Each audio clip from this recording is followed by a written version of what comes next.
MLC ఎన్నికల్లో ఇటు party శ్రేణులు అదేవిధంగా ప్రింట్ అండ్ ఎలక్ట్రానిక్ మీడియా సోదరులందరూ కూడా చాలా బిజీగా ఉన్నారు. అంతకుముందు ఇప్పటి నుండి కరెక్ట్గా 6 నెలల ముందు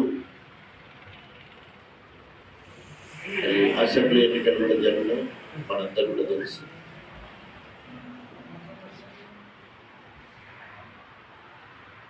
బీఆర్ఎస్ పార్టీ అధిష్టానం నిర్ణయం మేరకు అసెంబ్లీ ఎన్నికల్లో నేను ముఖ్యమైన సమావేశాల్లో మాత్రమే చేయడం. బీఆర్ఎస్ పార్టీ గ్రామ కమిటీలు కావచ్చు, మండల కమిటీలు కావచ్చు, అదేవిధంగా ప్రజాప్రతినిధులు కావచ్చు, నామినేటెడ్ పోస్ట్ ఉన్న వాళ్ళు కావచ్చు, అందరిని కూడా కేసీఆర్ గారి ఆశీస్సులతో నేను నియమించిన వాళ్ళే.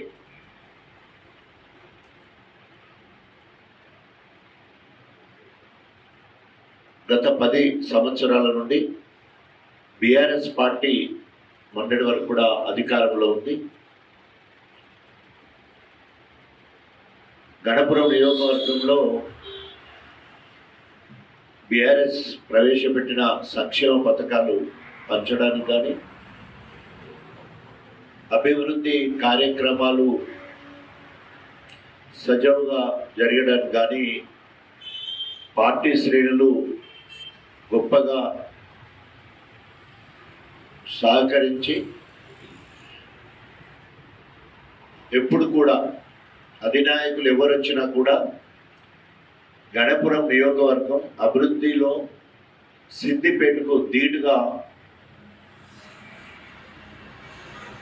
అధినాయకులు కేటీఆర్ కానీ, హరీష్ రావు కానీ, పల్లా రాజేశ్వర రెడ్డి గారు కానీ, దయాకర్ రావు గారు కానీ వీళ్ళు ఎప్పుడు అభివృద్ధి విషయంలో సిద్దిపేటకు పోల్చుకోవడం జరుగుతుంది.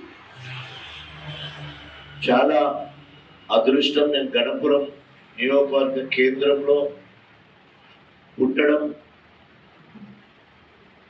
గణపురం కేంద్రంలోనే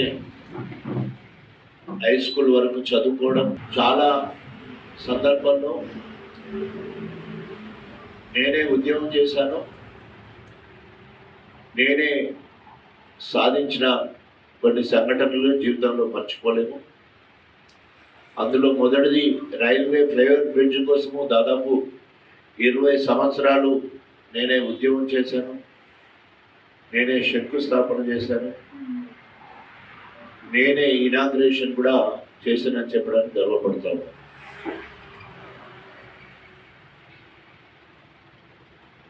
గణపురం అన్ని రకాలుగా అభివృద్ధి చెందిందని చెప్పొచ్చు. రహదారుల విషయంలో దాదాపు 67 కిలోమీటర్ల నిడివి గల నేషనల్ హైవే మన గణపురం నియోజకవర్గం చెల్లిపోతుంది. దానివల్ల రియల్ ఎస్టేట్ భారీగా పెరిగింది. ఇండస్ట్రియల్ క్యారిడార్గా అంటే 3 వసతులు, 1 రవాణా, 2 నీళ్లు, 3 ఎలక్ట్రిసిటీ సఫిషియెంట్గా ఉండడం వల్ల రేపు రాబోయే రోజులలో ఇండస్ట్రియల్ క్యారిడార్ డెవలప్ అయ్యడానికి అవకాశం ఉంది. ఈ మధ్య కాలంలో ఎంపీ ఎన్నికల్లో అదే ఎమ్మెల్సీ ఎన్నికల్లో అన్ని రహదారులలో నేను ప్రయాణం చేయడం జరిగింది వీలైనన్ని రోజులు. సో ఆల్మోస్ట్ 95% పీటీ రోడ్స్ అన్నీ కూడా గొప్పగా రెన్యువల్ అయ్యి అంటే రిపేర్స్ అయిపోయి రెన్యువల్ అయిపోయి చాలా గొప్పగా ఉన్నాయి. నేషనల్ హైవే అండ్ మండల కేంద్రాలకు సంబంధించిన డబుల్ రూట్స్ కానీ చాలా గొప్పగా ఉన్నాయి.